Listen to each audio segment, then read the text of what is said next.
Hey, what's up, everybody? Welcome back to season 2 of Conversations in Pop Culture, where I have with me professional wrestler Masha Slamovich. So, welcome to the show. Thanks for having me on tonight. Yeah, I am very excited because I think you've been killing it in the last 3 years in your career. And before we get into that, I do want to talk a little bit about how you got into the business because you came in a unique way that might not be so legal per se. Sure, it was definitely a journey for me and a story unlike most others. So how did you get into it? Because it's super fascinating because I know that you were trained by Johnny Rods and that obviously you sort of came into that school and that I know that I did my homework a little bit where your parents sort of thought it was a bit of a phase and then it became sort of a career and all of that. So how did all of that happen? Well, long story short is I loved wrestling, growing up for years, and at 16 I decided what better time than now to start training. And like you said, I began training with Johnny Rods. My parents thought I was crazy and probably still think I'm a little crazy continuing to watch the things I do in the ring. And then I trained until I had my debut for a year and a half. And so before we even talk about that, what was your training like? Because Johnny Rods has a very unique style, both on the physical side and the mental side, and even the business side, and the insight he provides. Because his school really, and I think the thing that makes his school special is that there is insight into the business and understanding how the business works and the longevity of wrestling and how things work with promoters and all of that stuff, and it's really invaluable. And I know other students from his, I know somebody actually personal who trained at his school, and so that is something that he provides that I think other schools don't provide. And so what was that like for you to really get all of that piled into your training and really get a education on how the business of wrestling works beyond how to sell and how to do, an Irish whip, for instance? Training at Johnny Rods was the perfect place, in my opinion, for me to learn my basics and to start out because we like officially we had class Monday, Tuesday, Thursday, Saturday, and I would just come in right after school because I was still in high school. And Saturdays I would come in bright and early in the morning and spend all day there. And then we started coming on Wednesdays and Fridays, so I was there in the ring every single day for hours, you know, training. And then when I wasn't in the ring, I was in the office listening to Johnny talk about the business and tell stories. And it was never in any direct ways, but it was always in these like Johnnyisms that you had to understand and you had to find out what the story was and remember it because later on in your career, you're just like something happens and you remember like, damn, Johnny was right because that's the situation that he was talking about happening to me now. So it was a very good experience. It's very biblical, for instance, and I don't know how religious you are. I don't know how religious Johnny is, but the Bible is in many ways lessons and stories, and that's how it very much seems to be. Where that's kind of his style, and I think that's the best way to learn is by having a story that has a lesson in there that actually explains something and that you can reference back to. Because I do think that is a good way to teach. And even fast forward out of that, your first match or your first official match, I don't think was in the US. It was not. And so, what was that like coming to Japan? Because here you are, a young wrestler, your first official legal match, I will say that, and I don't want to get you or me into any legal trouble at this moment per se, but how did that all come about and how was that all set up? Because you went to Japan. And obviously going to Japan as a wrestler at any point in your career is a big deal, let alone being young, let alone being so new, and it's your first match. And I don't know if there's another wrestler from the US who got that opportunity, and I can't think of anybody. So what was that like? It was an incredible experience, especially because I'd spent such a long time training specifically for that style at Johnny Rod's, and with all of the Japanese people coming on their excursions and teaching us. So I was excited. I was nervous for sure, and I just wanted to prove myself and prove that Johnny was producing good talent. I was doing it for me and for my school basically. But it was awesome to go to Japan and have it debut there. That's like insane. So how did it even come about? Because who set it up? Did somebody from Japan look at you? Was Johnny involved in it? Or how did that all come about? Because everybody has a different way they get to Japan. And obviously, you didn't have any prior, ring experience as far as matches to look at. Yeah, you were sort of booked to go and debut in Japan in your first match. So how did that all get set up? So we had a working relationship with Reina Pro Wrestling at the time, Johnny Rod's school. So they had Makoto and Yusuke Kodama from Zero One come over as scouts looking for talent to, work with Reina, and they selected me apparently. So that's how I got over there. And so now we go to Japan and you're in Japan. What was that entire experience like? Because obviously you wrestled for Reina, you wrestled for World Women Pro Wrestling Diana, you've wrestled for Pro Wrestling Wave, and I'm not going to just list a bunch of names here, you're going to recognize a bunch of them, and I think a lot of people are. So what was that like, landing in Japan, the experience wrestling in Japan, and even debuting in Japan and getting that entire cultural wave? Because you were trained in the US, and then Japan has a whole different style. They have a whole different hierarchy in wrestling. And so what was that like to have that entire experience and really even be developed? I don't want to say again, but to further add to your development as a wrestler so young. It was an awesome experience. Like you said, there's very different styles and there's a very different respect system over there in pro wrestling. So I just did what Johnny Rod said, which is, close your mouth, open your eyes, open your ears, listen, say okay, just do your job, be respectful, don't make a ruckus.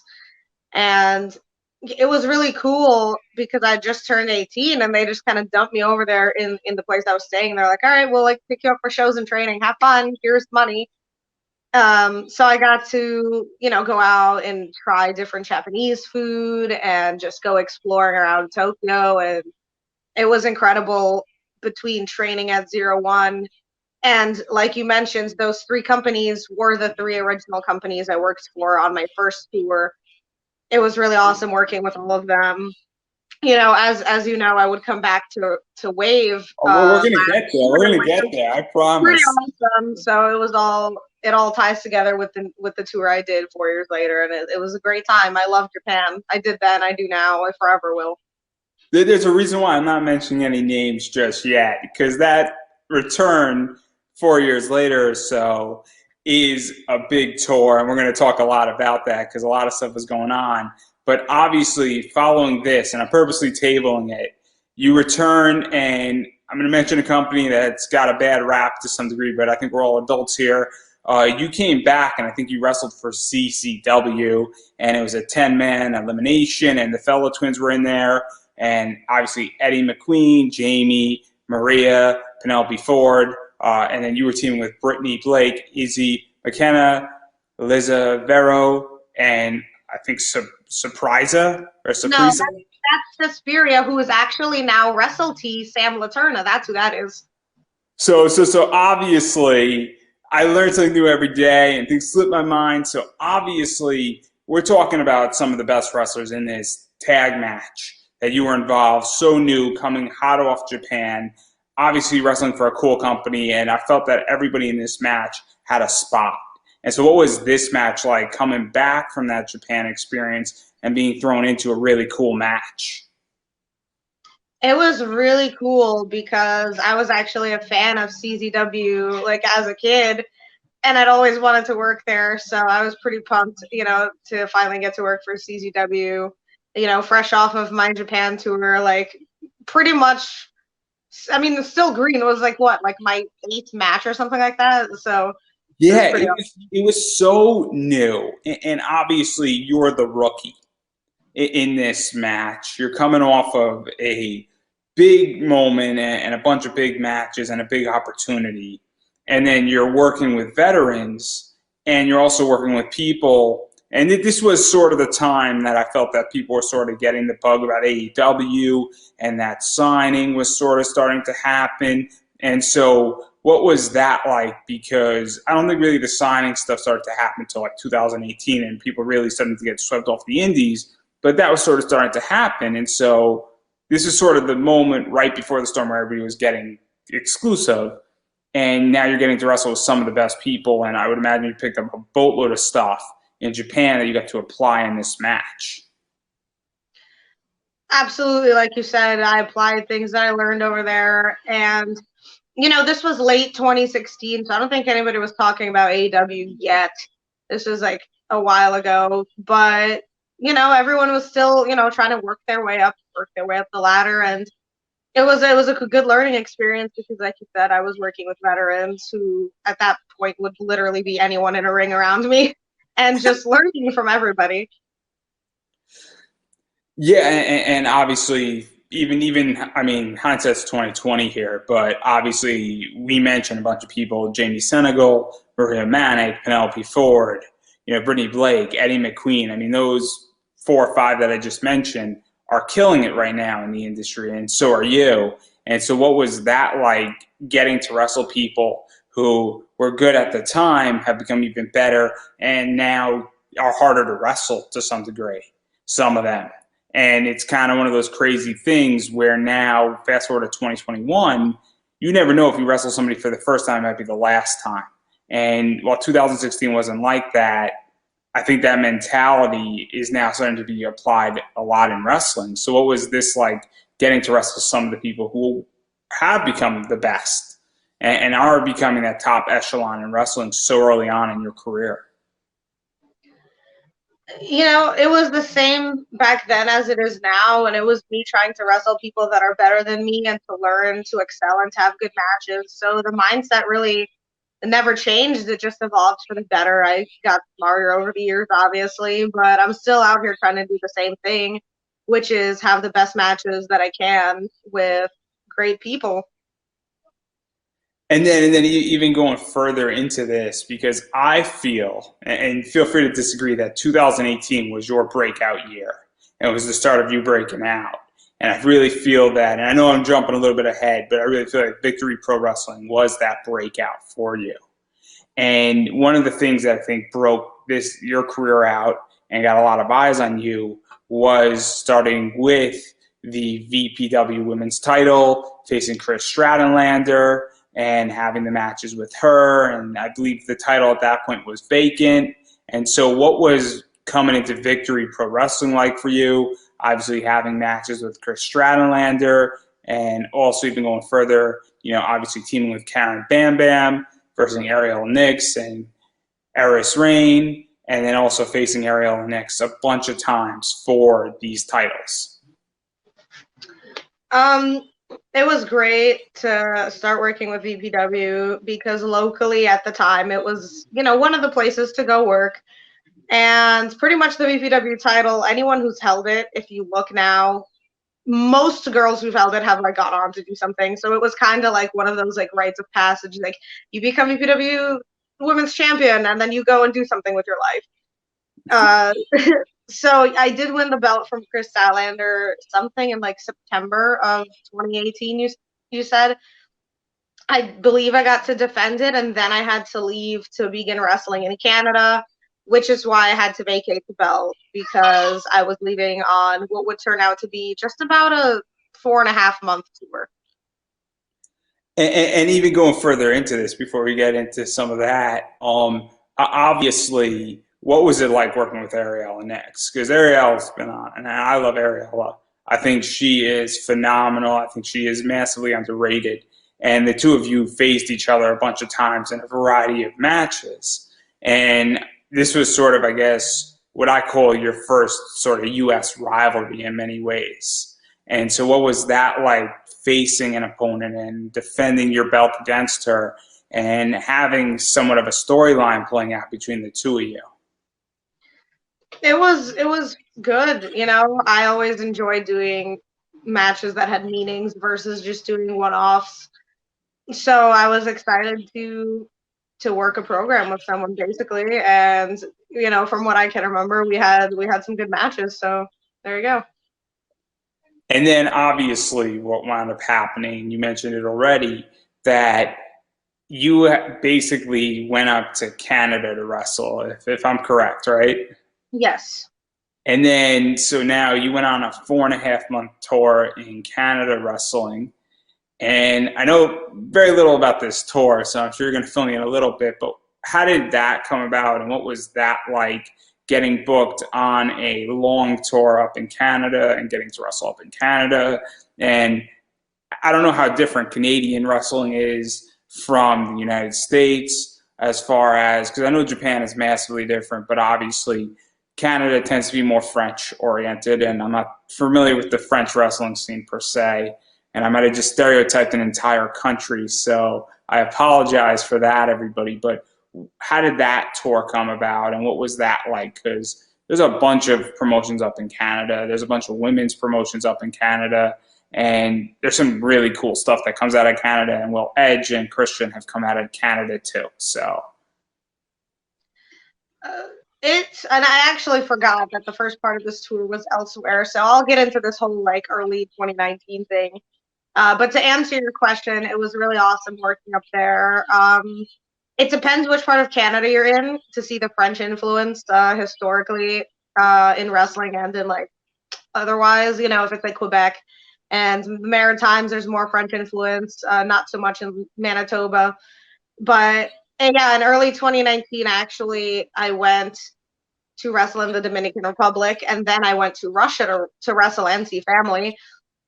Then I went for a 6-week tour, I believe, with CWF Canada, which was across Ontario, Manitoba, and Quebec. And after that tour, I also had a tour in the Maritimes with UCW, and I believe it's ECWA that I worked for. So I was there as well.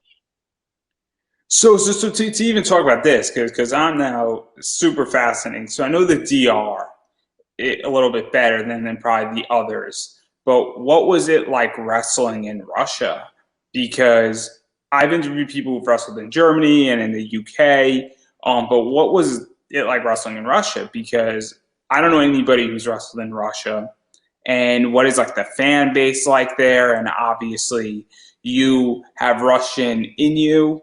You definitely have Russian heritage, from my understanding. And so, what was that like? Because it must have been very personal, and also it's really cool because I don't know how many people who were trained in the U.S. and went to Japan got to wrestle in Russia in that regard. So, what was that entire experience like for you? It was really cool.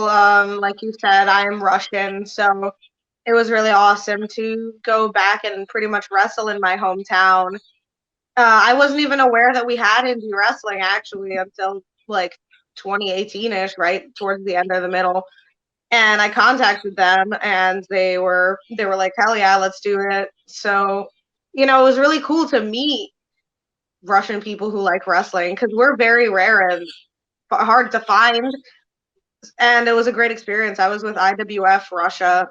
I had 2 matches there, and I wanted to go back, but we're in a pandemic. So after the pandemic, I'll definitely be back at IWF, and hopefully I'll also be in St. Petersburg for North Star Wrestling.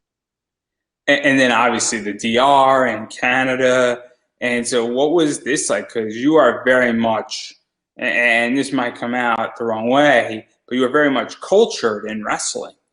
And it's sort of rare that I feel that, usually what I find in all the people that I've interviewed in the last 7 years, it's Japan, the UK, and the US, and maybe Canada, but you've been all over. And so what have you picked up really from wrestling in Russia and wrestling in the DR and a bunch of other places, Canada, the US, and a few other places you already mentioned. Like, what have you picked up? Because every country and every territory has a different way they do wrestling or a different style they add to it. And I think this is what's made you so good in the last few years, is that you have all of these experiences from all these different countries. Absolutely. Like you said, it's very different in most places in different countries. And I learned something new everywhere I went. In Canada, I learned the very bare bones, old school style of wrestling and telling a simple story and working the crowd. Very basic. I also got to practice things that I wanted to do upon my return. In Japan, obviously, I learned the women's Joshi style, the men's Danshi style, both of those. And with the Lucha Libre style that they have down in like Dominican Republic, Puerto Rico, Mexico, that's also a completely different style that, I learned when I went down there the couple of times I did. But it all tied back to things that I was taught at Johnny Rod's, because we were taught to be versatile and coachable, which is the most important thing, as I was able to adapt to all these styles and layer onto the basis of knowledge that I was given. Yeah, I think you just mentioned something super, super important with wrestlers, and I think every wrestler can actually take this, is this idea of being open and being coachable. And I think it goes even beyond wrestling, and I think it applies to life. Being open and being coachable, and realizing that your way of doing something might not be the only way to do something. I mean, I run an entire business as an aside, and I have 2 ears and one mouth for a reason, meaning that I'm supposed to listen more than I speak. And so I think that's something that, and when people say, hey, here's this idea, I've learned to shut up a lot more, and I've actually taken people's ideas and I've actually increased my sales and a bunch of other things. And I think the same thing of what you just said is so crucial, where it sounds like shut up and listen. It is kind of what Johnny Rod said, and actually understanding that, teaching the bare bones and the foundations in Canada and the technical stuff, it's super important. And correct me if I'm putting words in your mouth, but then also taking something like, being able to say, okay, now that I have this done, I also can understand the high flying style and add that in, and then adapt and realize that there's 10 different ways and 10 different styles that a match can go. And so I think what you just said is golden for so many people in wrestling to understand. And the fact that you understand that at such a young age is super important and super impressive.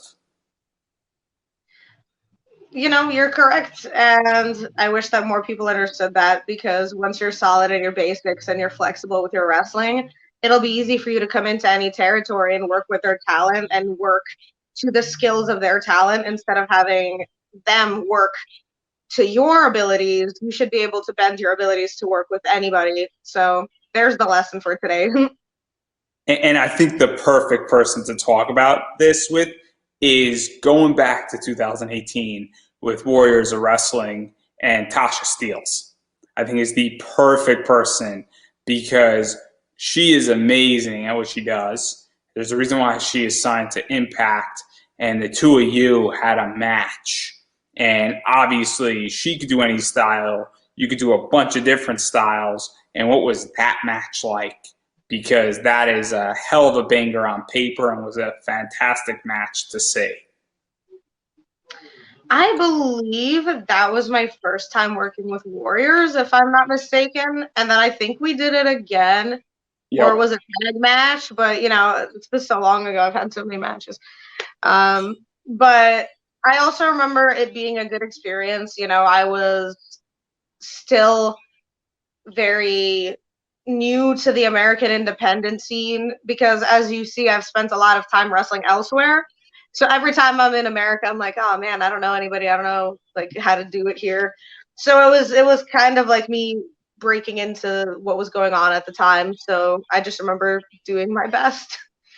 See, that must be so weird for you, where most people have the exact opposite reaction in wrestling, where most people don't, when they go to Japan, they don't know anybody, or when they go to Canada or they go elsewhere, they go down to Mexico, they don't know anybody, and you come into the American scene, and it's almost like it's your foreign territory, and it's such a flipping it upside, it's down on its head, where it is crazy, but obviously this is, and the reason why I bring up Tasha Steelz is like that match was phenomenal on a variety of levels, and what was amazing, and also given that it was your first Warriors match, obviously you had a bunch more where you basically faced, I think Scotty Priest.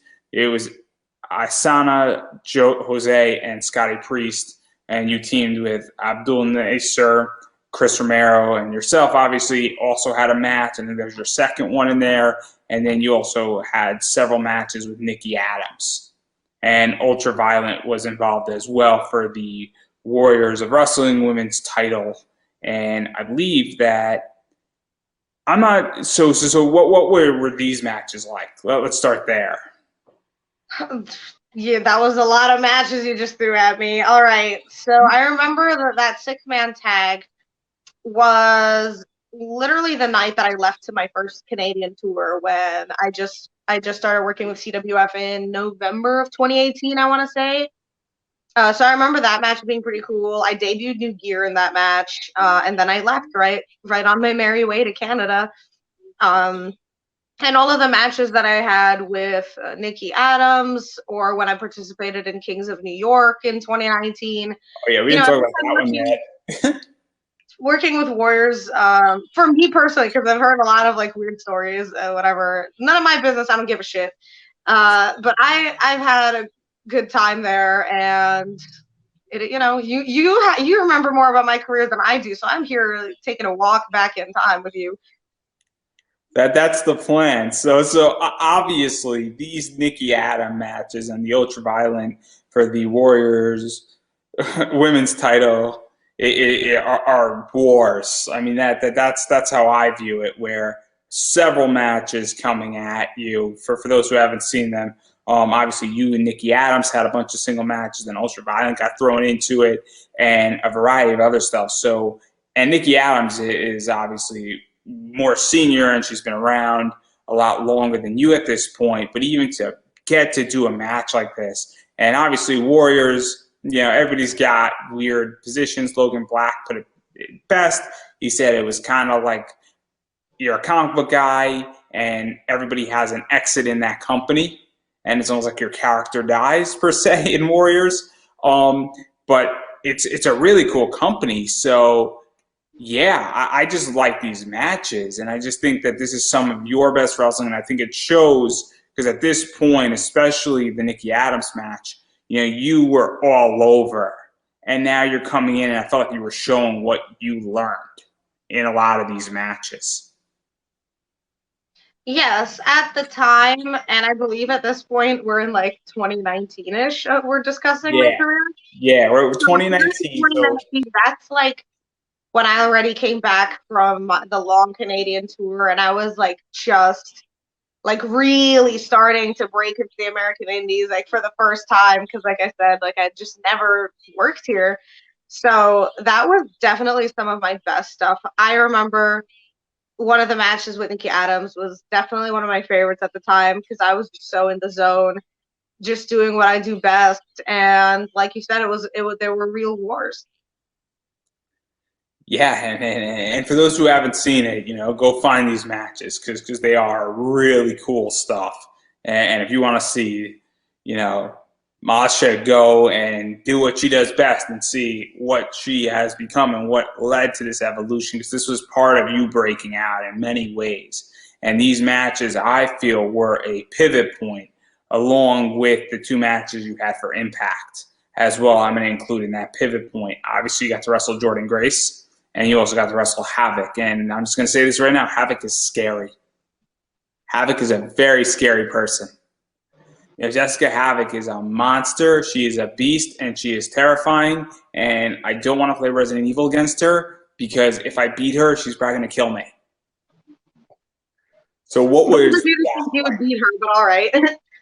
I mean, I'm assuming I could beat her in like Resident Evil. I'm assuming. because it's an even playing field. I'm just saying, I think I can do it. But anyhow, I didn't say I could win in the ring. I want to make that clear. It's a video game, everybody. I understand my limitations.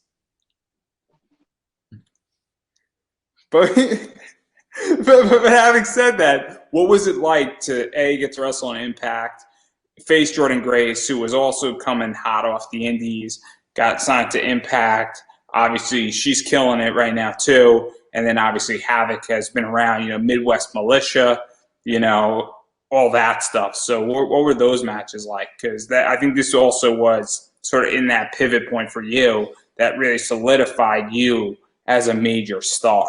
I really believe that.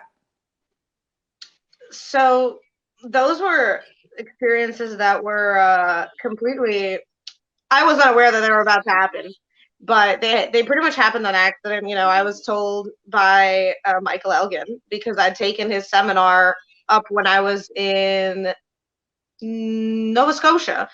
Yeah, and he said to stop by, shake hands, help set up, and they needed a girl for Havoc to wrestle, and I was there, so that's how that happened. And they wanted me to come back the next night, which was unbeknownst to me until the next day when they called me at like 4:30. They're like, "Hey, your match is at 6:45. Where are you?" And I'm dropping all my shit, like running out the door to this match. But as you can see, if you look up the match on YouTube, it went well. I learned that I was prepared to work on the fly, even at a TV company, immediately. And it was a great experience working with Impact, and hopefully I get to do it again.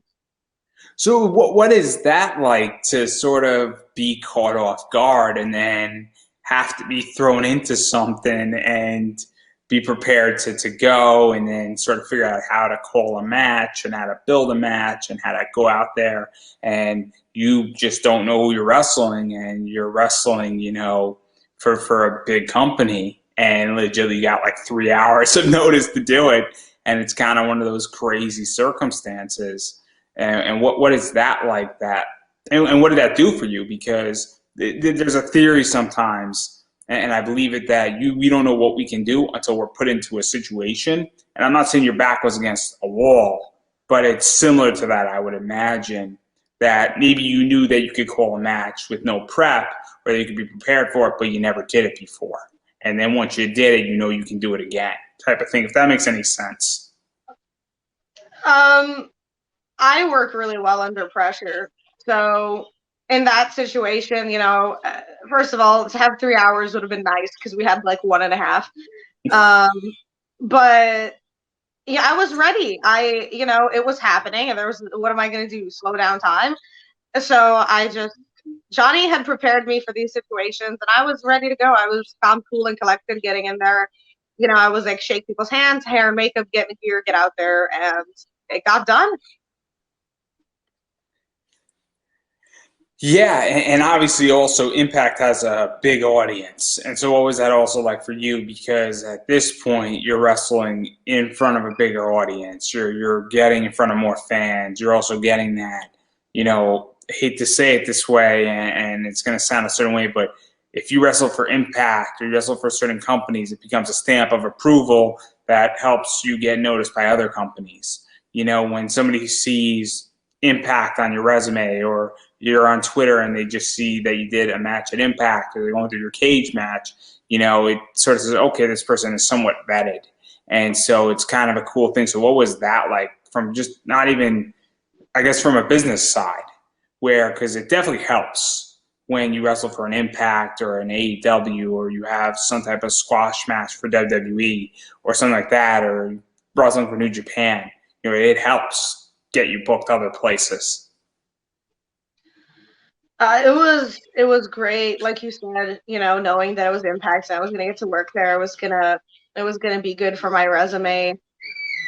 And also, I had once again, watched a bunch of TNA when in the 2000s, and it was awesome. So I was glad to work there. So yeah, so that's something that, I agree, and it's also cool when you're watching a company and then you get to wrestle for a company. It's super cool. I'm an interviewer, and I interview a lot of voice actors, And I grew up watching these people speak on like anime, and then it's super cool because I get to relive my childhood. So I'm not saying it's the same thing, but it's pretty cool when you're in that position. And also at this point, Impact definitely had a bunch of talent and sort of really rebranded themselves and sort of turned a corner too. And so you were involved in a very cool, I guess, era of Impact and how they were shooting out and actually getting really good shows done and putting really good talent and putting people in positions. And also you get to wrestle two really badass women too, who are also killing it on the indies at the same time. Yeah, definitely. Like you said, it was a cool time to be at Impact. I remember, like you said about the crowd, the crowd was really hot that night. Everyone was excited to see the products that was getting put out. And it was pretty cool because, like I mentioned earlier, wrestling in Moscow was really awesome because I got to wrestle in my hometown. And it just so happens that this Impact was taped in New York City, which basically I wrestled in my other hometown for television. And it was really cool because when I went out there, everybody recognized me and everybody started cheering and like chanting Masha. So, and I didn't know the New York scene knew me like that. So that was pretty awesome.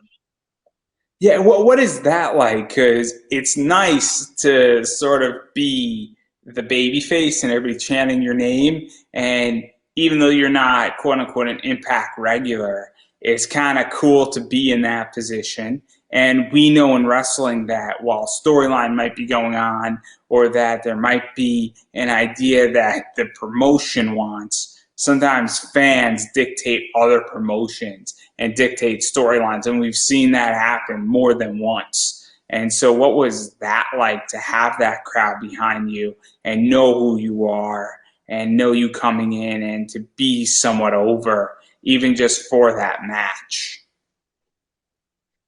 It was pretty cool. Yeah, clearly both of the matches in, I was the baby face, and they were genuinely behind me. I didn't have to work for it. They really were happy to see me there, and I was happy to be there. And I look back at that with good memories. I just remember actually being there. Like I don't a lot of my matches, but I remember those, and I remember it being an awesome experience.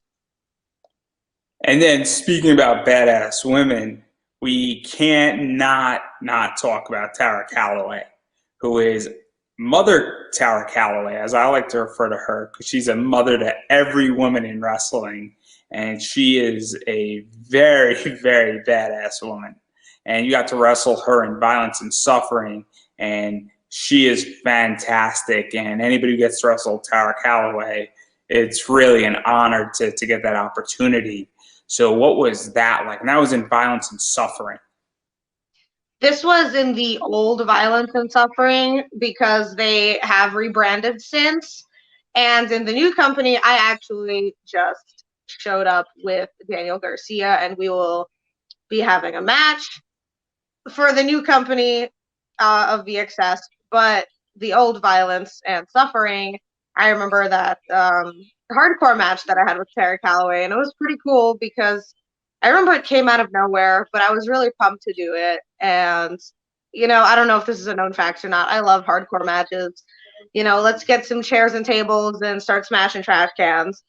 So I had a great time because I believe we did all of those things in that match. And so obviously, hardcore matches, deathmatch wrestling is on the rise. And I think the last 2.5 years, I think there's been a real shift. I think that there's been a real stigma broken from that.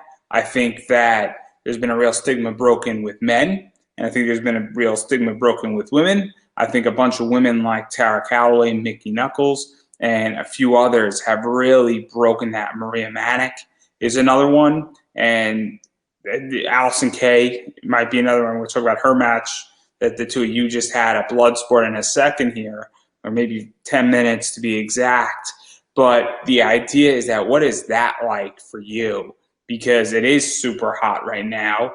It's hot in both genders. It's hot in intergender. And it really is what I think is great that now we have those types of matches getting front and center and that they are not, gender specific. And I think it's good for wrestling. I really do. And so, what is that like that? Because I don't think 5 years ago, hardcore matches like this would have popped up the same way and would have been respected the same way as they are today. I think it's great, for one, that this type of wrestling is getting respect, because once again, there's been people in, for example, CZW, who have not just been like deathmatch yarders, never. Those were actually people who had such fantastic ideas and were innovators of their time. And at the time people were like, oh, this is weird, like dangerous wrestling, and now it's the coolest thing on the face of the earth. So I wish that mentality was around back then also. Very glad to see it going around now, and I'm glad to be a part of it. So here's to smashing more chairs over people's heads in the near future. And then, yeah, and I love it. I love violence. I love chair matches. I love doors being broken. I think it's fantastic. I love it. And ICW is amazing, and I want ICW to do an all women show. I think they can do an all women show, and I think it would be amazing.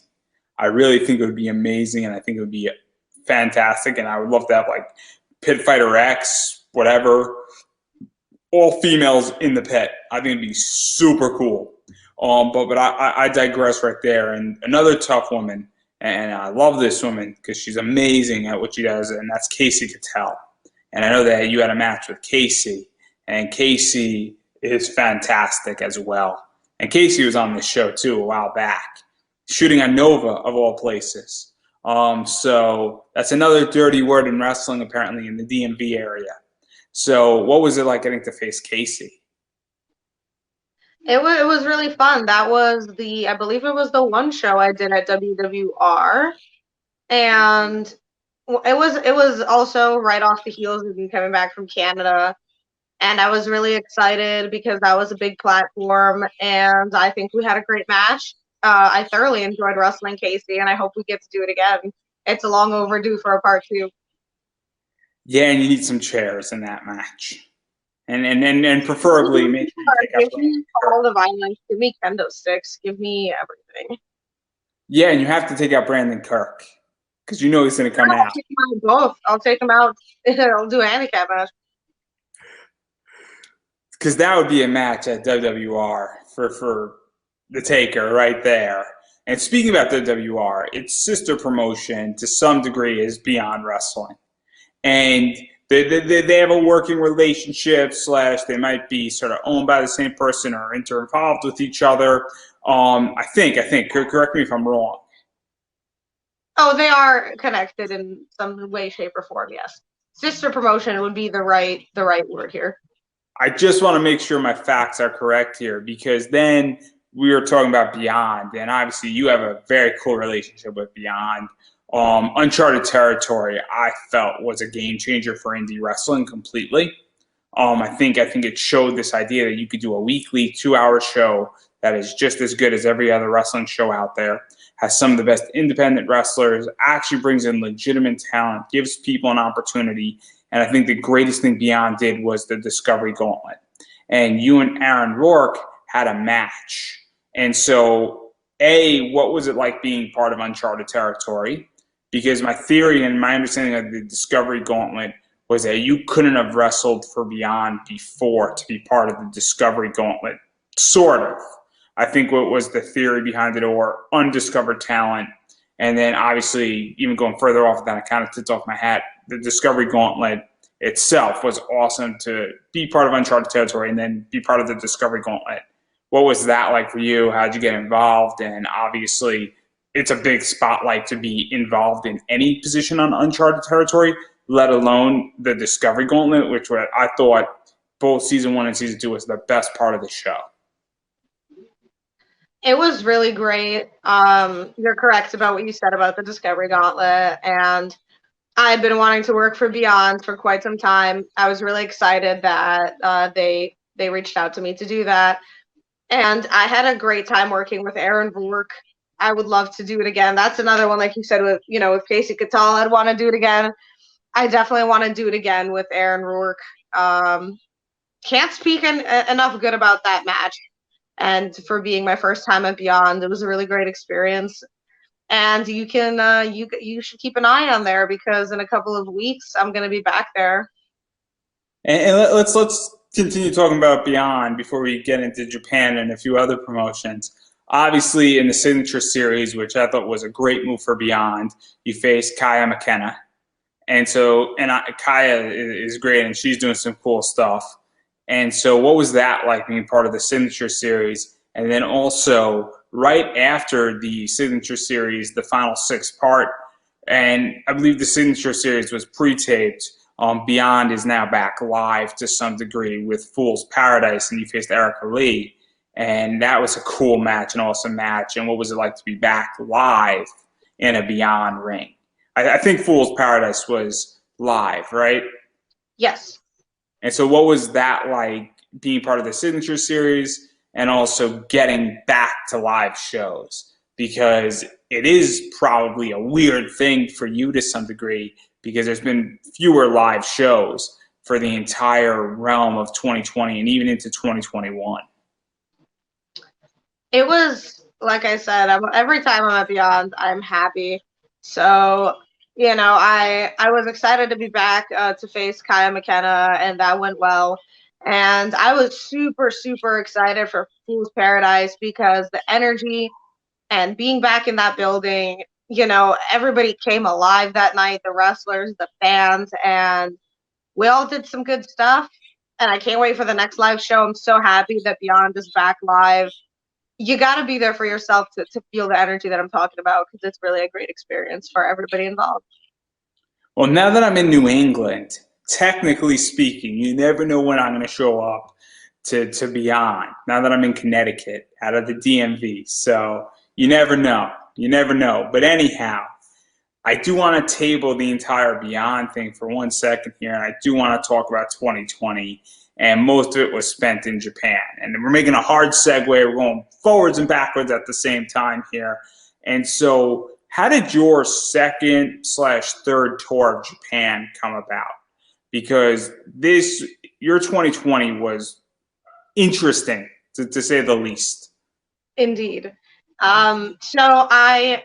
In August or September of 2019, Chigusa Nagayo and Takumi Roha, along with Tommy, the translator, came to the United States to look for talent, to do a couple of tryouts or something. And I was part of the tryout. And they picked me from the tryout. And by the time everything was finalized, all my paperwork was ready to go, it was the end of January. And I set off for Japan. Yeah, so you arrive in January, and I think a few other people were with you on this trip. I think Delmy was with you. Delmy EXO was with you at some point on this trip. She was with me, Marvelous, at the time. She was the only other Gaijin at Marvelous along with me. And so obviously I want to talk about a bunch of these matches before we get to why it became very interesting. So obviously you faced Mikoto Shindo a few times. You faced Tomoko Wananabe as well, and Chiagu Naigyo. I'm really bad at this, so you're gonna have to correct the name.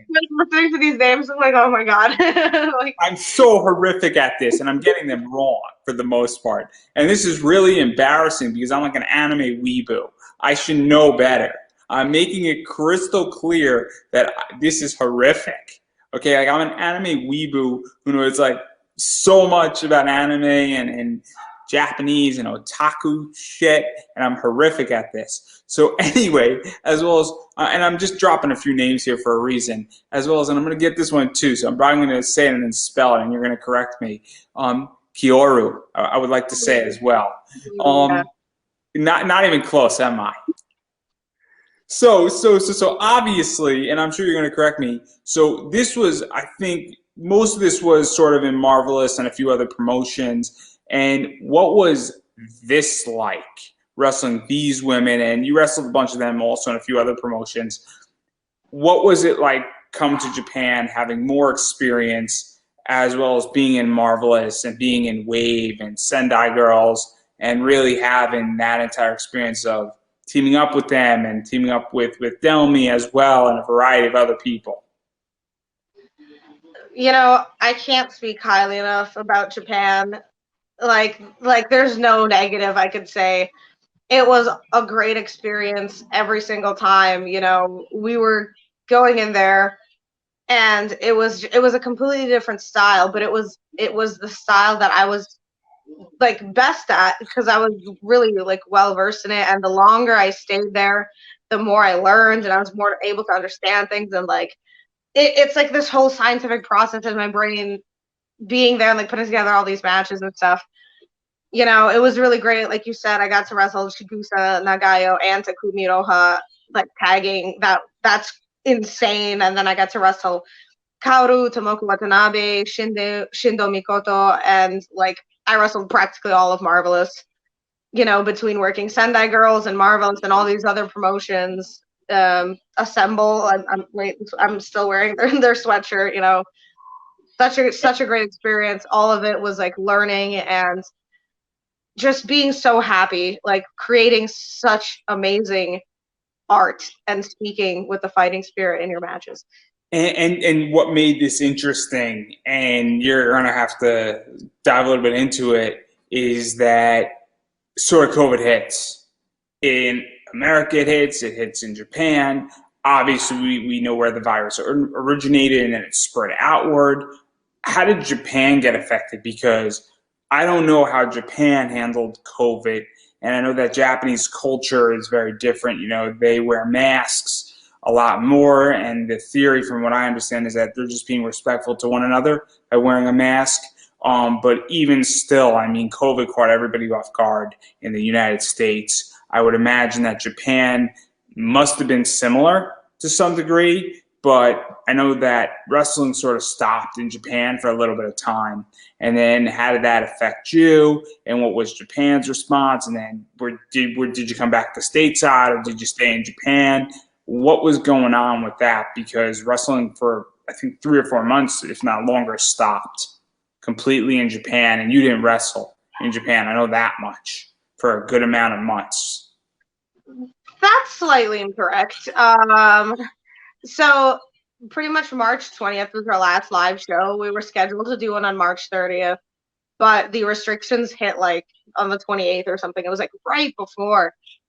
And, things shut down pretty much all of April. And in May and June, we were doing dojo tapings that were live streamed, but filmed obviously with no audience in our dojo. And on July 6th, we came back to wrestling in front of an audience. And since then, we have continued to wrestle in front of an audience. Like you said, everybody wears masks just because that's like cleanly and respectful. So that was never an issue. We would just like distance people like one empty seat, like hand sanitize and spray everyone. And, we've never had any incidents at our shows as long as we've been running. So what was that like, that shift? Because I would imagine that even though everybody's wearing a mask, there's still concerns and that still freaking out because obviously it caught everybody off guard. And obviously I'm doing this from an American lens because America has been a very different reaction than other countries. But obviously, COVID, I would imagine, was a concern overall in the world, and it still is. And so what was that like, shifting to doing dojo tapings and having no audience and then figuring out what to do? Because it is one of those things where wrestling had to adapt very quickly. Doing the dojo tapings was like pretty weird because there's no fans and it just feels really weird screaming inside of a really hot room and wrestling. So, we were just happy to be wrestling. We didn't care as long as we're like, yeah, hell yeah, we're making money and we're still doing what we're supposed to be doing. We're still interacting with the fans. But it sucked. Like everyone wanted to be back in front of a crowd. So the second we got back in front of a live audience, we were just so thankful and so happy to not just be screaming at each other. Yeah, and I would imagine that also, And during this time, and I'm going to drop a few more matches. I don't know exactly where they fit, but I know that you wrestled Hibiki, Maria came over, as well as Mi Hoshizuki. Obviously, Shindo, Mikoto Shindo was still around that you got to wrestle. And Yumi Ohaka, I think twice in Pro Wrestling Wave, you got to wrestle as well. And there's a lot of other names that you got to wrestle. And so, what was this like wrestling then in the dojo, and then going back to fans, and obviously all that stuff? Because I would imagine when you return to a fan thing that you were appreciative of fans and wrestling, and I would imagine fans were appreciative of watching wrestling back in a arena and stadium. Definitely, both the fans and the wrestlers were super excited to like see each other and be at wrestling events. I think I've only had like 3 matches in the dojo, which I'm not complaining about because it was really hot working in there. The second I put my makeup on, I should be leaving off the face. It was wild. But I had a great time even with the dojo tapings. Like me and Maria had a good match. Me and Mikoto had a good match. We did like this 3 tag team tour. It was like some insane match. And once we got back to doing live shows, we hit the ground running. Like our first show back, and then immediately we went to Osaka. We went to Nagoya. We started working with Sendai Girls, and we were back to track the second we could be. Did you feel that the dojo shows changed the way you view wrestling and the way you build a match and the way you sell even and the way that you tell a story? Because obviously we've seen WWE and AEW do cinematic matches. We've seen some other stuff happen in other companies with some cinematic elements. And I don't think that these dojo shows were cinematic by any stretch of the imagination. Unless they were, and if they were, that's fascinating to having done it. But do you feel that this sort of opened up, maybe a new avenue of you sort of figuring out another element to wrestling that maybe what didn't exist before COVID hit and all that stuff, or do you feel that it was just the same wrestling, just without a fan and crowd and people cheering you on? Or booing you, for that matter. If that makes sense. So we definitely didn't do any cinematic matches at Marvelous. We pretty much just were encouraged to just do what we normally do. That was really it. They're like, no, just be normal. They're like, stop. So we just tried to completely ignore the fact that we were in a gymnasium and wrestle. But it definitely makes you think about like the relationship of the audience and your match. So it was definitely, like I said, anything is a learning experience, anything and everything. And obviously, one of the entire blessings of 2020 is this entire concept that wrestling is streaming at this point, and that we do have the capabilities to stream things, and that just because prior to this, things have always been recorded in wrestling for the last like 30 years, give or take, if not longer. But now everything can be instant. And I think that's one of the saving graces. And so even going further off of this, do you think that moving forward in wrestling, there's going to be a lot more streaming and a lot more recording and a lot more instant access because of COVID? Because, I mean, my view is that I want everything streamed now. Yeah, I don't think it's, I mean, sure, I guess it's tied to COVID because that definitely amplified the whole streaming it forced thing. the evolution, as I like to say it. But we started streaming and we're not going to stop because I think streaming is great. First of all, I don't want to wait like 6 fucking weeks to watch matches. I want to watch them today, right now. So I think it's great, especially for fans, because there's so much wrestling that you can't be like, oh, I have to watch this match in 2 weeks when it airs. Like, nah, we're trying to watch it today, and then tomorrow there's AEW, and then there's WWE, there's Impact, there's other indies. I mean, the saturation is real, and the way to keep up with it is streaming. And I even think it's this idea that, I am a big St. Louis Anarchy fan. I live in Connecticut and I lived in Washington, D.C. I am nowhere near either Kansas City or Missouri. I forget exactly which one they're in. One of those states is very wrestling friendly, the other is not. Um, my point is that I am probably 600 to 800 miles away from St. Louis Anarchy. I've never been to a St. Louis Anarchy show. I know more about St. Louis Anarchy than ever before, and I would imagine that a bunch of people who are watching Sentai Girls and Marvelous are nowhere near Japan. And so it's super cool, and it must be very cool for you knowing that you have people from all over the world watching you, especially when it's being streamed. And whether they're paying for that stream or it's free or it's a subscription, it's the idea that you probably, and I'm sure that whatever company streaming has the data on it, it is cool to know that you have worldwide fans, and streaming allows that. And so that obviously must make you feel really cool as a wrestler. And also must say, hey, I now am, becoming bigger, and that people actually, I have fans worldwide. And it's a super cool thing, in my opinion, because I have people who listen to this show and watch this show from all over the world. And it's very humbling. It's very humbling. It is, like you said, streaming, it gives access to people who want to watch your things but aren't able to because of their geographical location and ability to be a fan from wherever they are.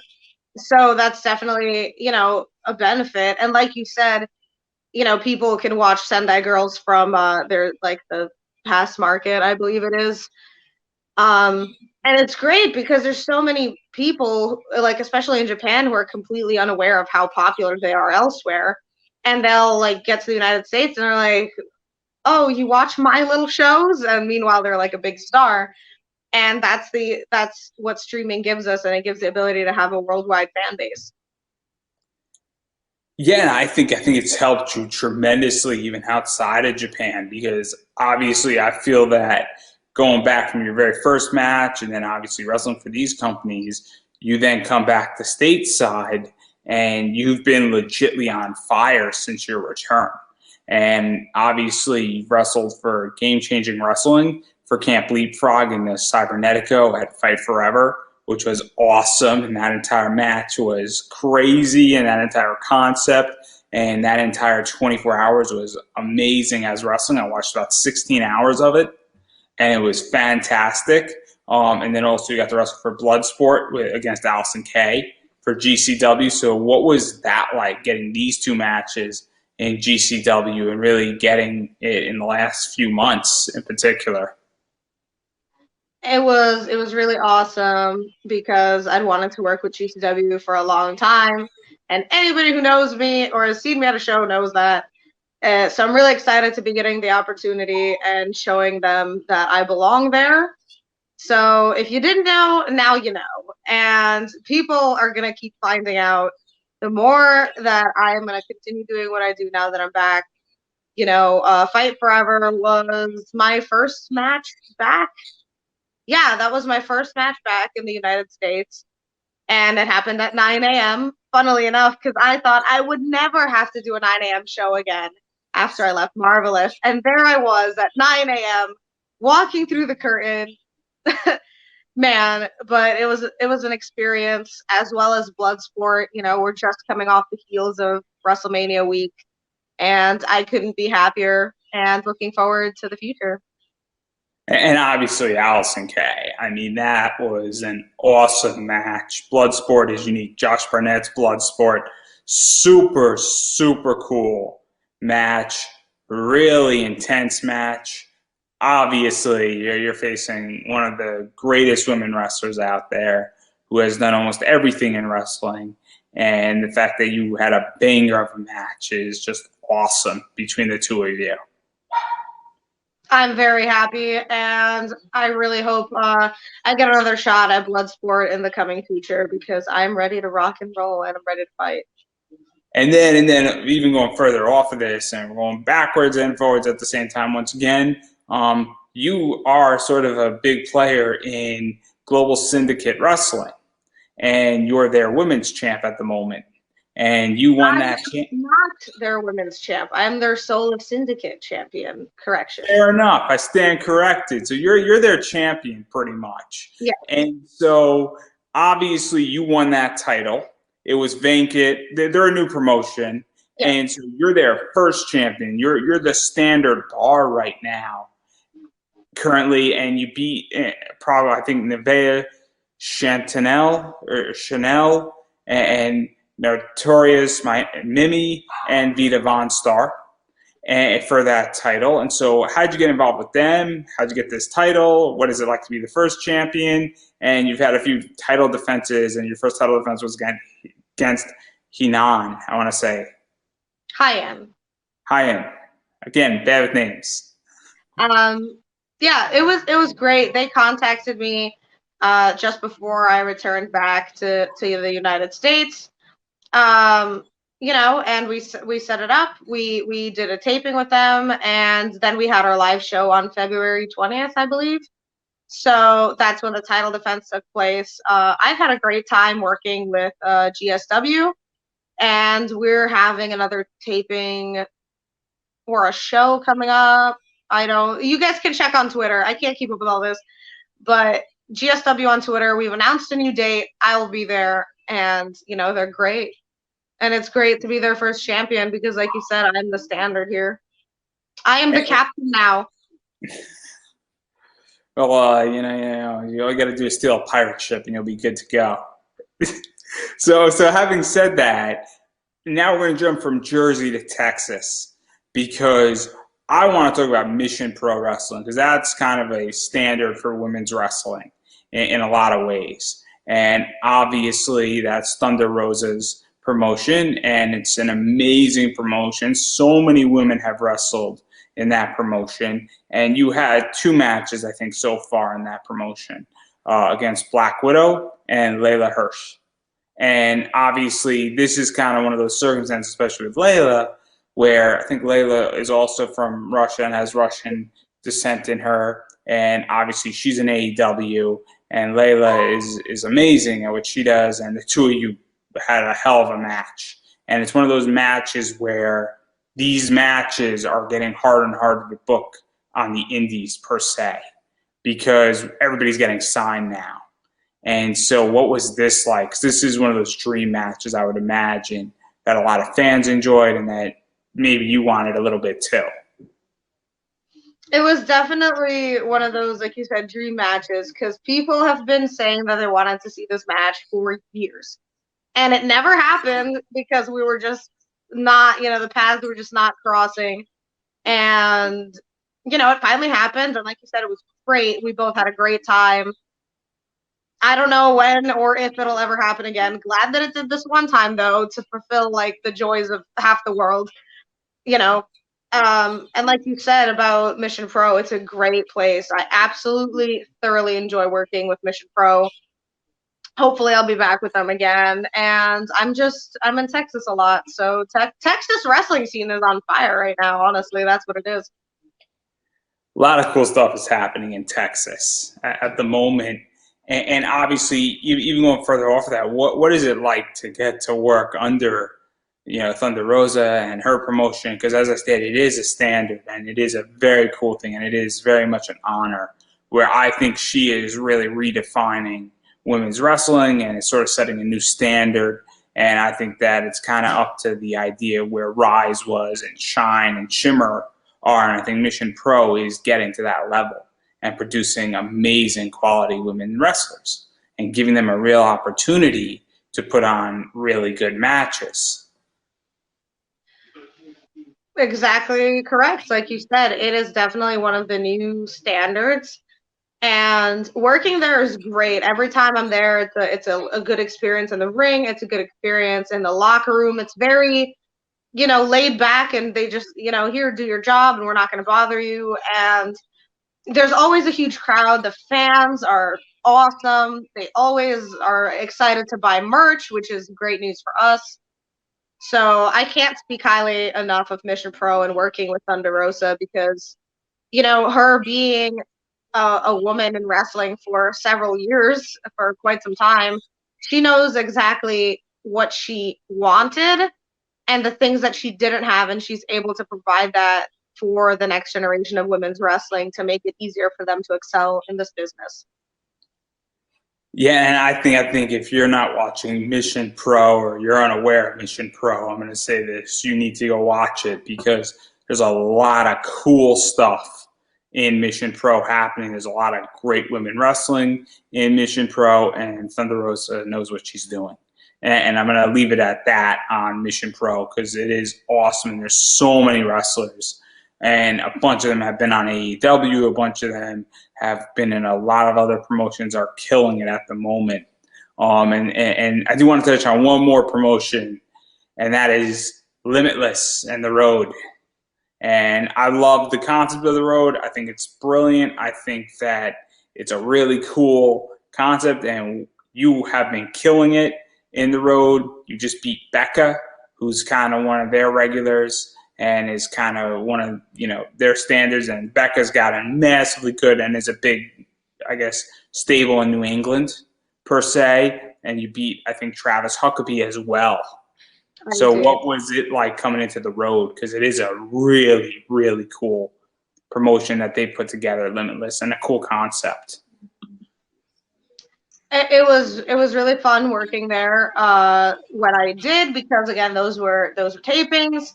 And I'm looking forward to doing more because I've always loved working with Limitless. Back when they had Let's Wrestle and we were wrestling in front of a crowd with Limitless, and just generally working with Limitless is great every single time. So here's to more of it, and here's to me keeping my undefeated streak going on the road. And obviously you're 2-0 so far. We're on season 3. I think, right? Or are we still on season 2? I forget with the Road. I believe we're on 3.